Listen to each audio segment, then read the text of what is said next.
Hello, everybody.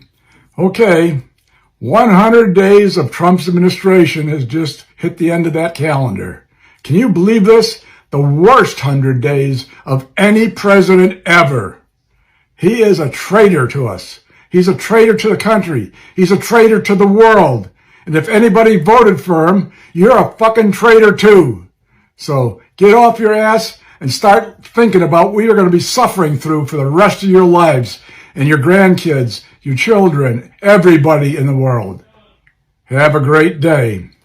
As someone whose husband is currently deployed in the Middle East, not far from Yemen, I'm going to warn you now, this is going to be the angriest fucking video I have ever made in my entire life, because there are not adequate words in the English language for me to fully fucking communicate to you right now how fucking furious I am. In case you haven't seen yet, news just broke that multiple high-level members of the Trump administration, including Vice President J.D. Vance, Secretary of State Marco Rubio, and Secretary of Defense Pete Hegseth, shared highly classified information about upcoming troop movements and strikes in Yemen via a signal chat that they accidentally added a reporter to, violating the fucking Espionage Act in the process and putting the lives of thousands of service members, including my husband's, at risk. It is only because of the fucking integrity of the reporter that information did not get leaked out and cause the deaths of service members. They did all of this after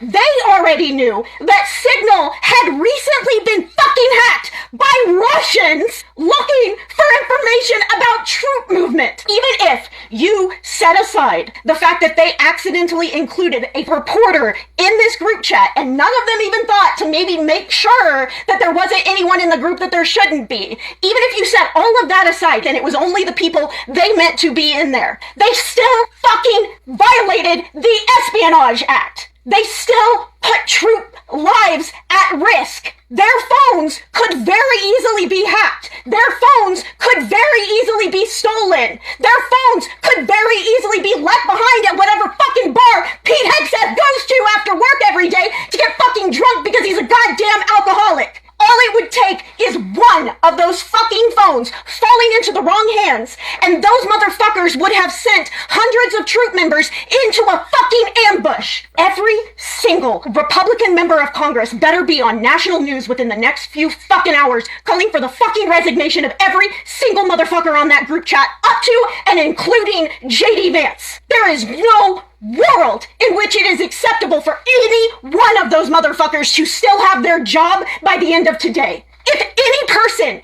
in the military did something like this, those motherfuckers would not only lose their job, lose their rank, lose their retirement, they would be in front of a fucking military judge before you could fucking blink. They should not face any less punishment. In a sane world, this scandal would be presidential administration ending. This scandal would single-handedly bring a presidential administration to their knees. It would end them. It is only because of the pathetic Slavish devotion of MAGA types and the fact that they will fucking sell out every fucking value they have ever claimed to have in order to fucking justify every single evil thing that Donald Trump ever does. That is the only reason why this single scandal won't end Trump's presidency. But it absolutely should fucking end J.D. Vance's career. It absolutely should fucking end Marco Rubio's career. It absolutely should fucking end Pete Hegseth's career. If you are a Republican member of Congress, and you aren't on news within the next few hours calling for their resignations, doing everything that you can to get these pathetic, fucking dangerous men out of office, then you should keep troops' names and lives out of your fucking mouths forever. I don't ever want to fucking hear you say you support the troops ever again. Because no, the fuck you don't. This is the moment where you either prove that you actually give a shit about national security, you actually give a shit about the lives of service members, or you prove once and for all that you will forever toe the party line. If you do not even have the fucking courage to call what just happened the fucking abomination that it is, then honestly, you should put yourself out of your misery and definitely put us out of our misery by stepping down out of your fucking office. Because how dare you gather a paycheck from the American taxpayer while not even having the fucking courage to call out multiple high-level officials violating the fucking Espionage Act and endangering the lives of hundreds, possibly thousands of service members in the Middle East right now. Fuck every single one of you. And honestly, if you still support Donald Trump after this, regardless of whether you're an elected politician or just a random Joe Schmo, fuck you too. So with that being said, either we come to an agreement here where we all recognize that we have an enemy within that's screwing our country, screwing us over, or it's a revolution or civil war. What's it going to come down to, folks? Can we get all on the same page here and recognize what's happening? Comment below.